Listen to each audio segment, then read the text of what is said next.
یوم آزادی کے موقع پر ڈی ایچ اے نے کراچی میں شجرکاری مہم کا آغاز کر دیا۔ قومی دن کو شجرکاری مہم سے منسلک کرنے کا مقصد جشن آزادی کو منفرد انداز میں منا کر قوم کے مستقبل کے معماروں میں شجرکاری کی اہمیت کو اجاگر کرنا ہے۔ جی ہم لوگ ادھر آئے ہوئے 14 اگست سیلیبریٹ کرنے۔ ہم لوگ نے سوچا ادھر پلانٹیشن کریں گے تاکہ آگے جا کے ہمارا ایٹماسفیئر اچھا ہو، ہمارا انوائرمنٹ اچھا ہو، اور ہم درخت لگائیں گے تاکہ ان پرندوں کو اس سے گھر ملے اور وہ اپنے گھر میں رہیں اور ان کو چھاؤں ملے۔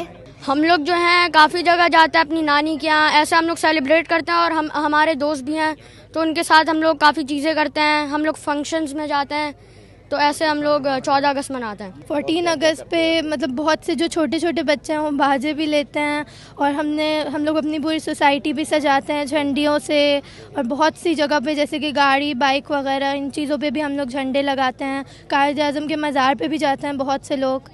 اس طریقے سے سیلیبریٹ ہوتا ہے۔ تقریب سے خطاب کرتے ہوئے شرکا کا کہنا تھا کہ جس طرح ہمارے بزرگوں نے سن 1947 میں ملک کو آزاد کروایا تھا، اسی طرح ہماری نوجوان نسل پاکستان کو ماحولیاتی آلودگی سے آزاد کروائے گی۔ جی ہم یہاں ڈی ایچ اے میں آئے ہوئے، ہم نے اتنا اچھا ڈی ایچ اے نے انیشیٹو لیا ہے، ہم پلانٹس کو لگا رہے ہیں ڈی ایچ اے میں۔ I think this is really good because ہمارا انوائرمنٹ بہت خراب ہو رہا ہے، especially with ozone layer depleting. This is a really good step and it's a really good way to celebrate 14 August.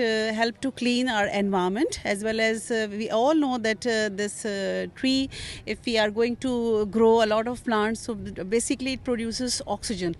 So that's why if they produce oxygen, so definitely it is good for the environment and it's good for us as well as. Plantation is really really important. Oxygen وغیرہ کا بہت ہوتا ہے، اور like the ozone layer again as she said it's depleting and it's really really hot. Global warming ہو رہی ہے بہت زیادہ، تو if we like start like we need to, yes exactly, we need to plant, like we can just start from a hole. It doesn't mean کہ ہم ایک بہت بڑا پودا لگائیں، we can just take چھوٹا سا پودا like flowers والا and we can just do it at home, small pot that. معروف فنکار ٹیپو شریف نے کیپٹل ٹی وی سے بات چیت کرتے ہوئے کہا کہ ماحولیاتی آلودگی کو کم ترین سطح پر لانے کے لیے یہ شجرکاری مہم نہایت اہمیت کی حامل ہے۔ ہمارے ہاں اصل میں انفارچونیٹلی لوگ روز کی روزی روٹی کے چکر میں پڑ گئے ہیں، تو ان کو ابھی یہ ریئلائزیشن نہیں ہے کہ ماحولیاتی اطراف سے جو خطرات انسان کے سامنے آئیں گے وہ پوری کائنات کو مٹا سکتے ہیں۔ تو ہم سب کو تھوڑا زیادہ ایفرٹ کرنے کی ضرورت ہے۔ اس میں کچھ چیزیں ہو سکتی ہیں۔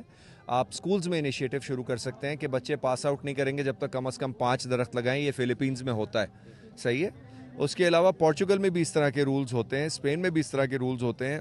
کئی ملکوں میں جیسے ناروے ہے، وہاں پر تو یونیورسٹی سے آپ کا تھیسس اگر آپ دے رہے ہیں تو یونیورسٹی میں آپ کا تھیسس ایکسیپٹ نہیں کیا جاتا جب تک آپ کم از کم 100 درختوں کی سند نہ دکھائیں۔ تقریب میں شہریوں، سول و فوجی افسران سمیت بچوں کی بڑی تعداد نے شرکت کی۔ کیمرامین شاہد علی کے ساتھ عبد الرحمان، کیپٹل ٹی وی، کراچی۔